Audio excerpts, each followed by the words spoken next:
Welcome back to my channel. तर चला, काम आवरलेली आहेत. आता मिशनीमध्ये कपडे टाकलेले आहेत आणि सकाळचे काही 2 दिवस झालं जसं गावाहून आलं तसं पावसाची जी झिमझिम चालू आहे ते चालूच आहे.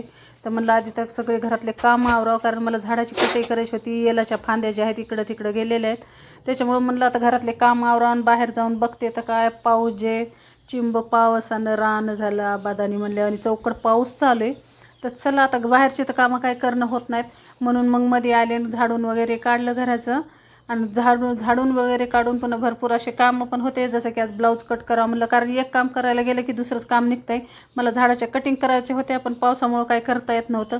तर चला म्हणलं आधी आपलं सावरून घ्यावं, तर पाऊस कमी झाला तर झाला, मग पुन्हा कटिंग करता येईल म्हणून इथं केस विचारायला घेतले. तर आपल्या काय महाग काम जे आहे ते सरतच नाही. केस विचारायला घेतले तर आमच्या आलूची इकडं गडबड, कधी त्याला सू येते तर कधी त्याला शी येते. तर मग त्याला घेतलं, साईडला बांधलं तर त्याने सू केली. पुन्हा अजून त्याला बांधलं तर आमच्या टफीचा जे गर्द आहे ते चालू आहे. त्याला वाटते कुठं हे बाहेर निघून जाते की काय नाही की. तर केस इचरता पण 1-2 कामं जे आहे ते करावंच लागते. तर मिट्टूने इतका सडा केला आहे जांबाचा की भरपूर, आणि इतके जांब पिकलेत की नाही, पण त्याच्यामध्ये झालेत किडे. माणसं तर खाणार नाही, तर म्हणून मग मिट्टूच खातात दिवसभर.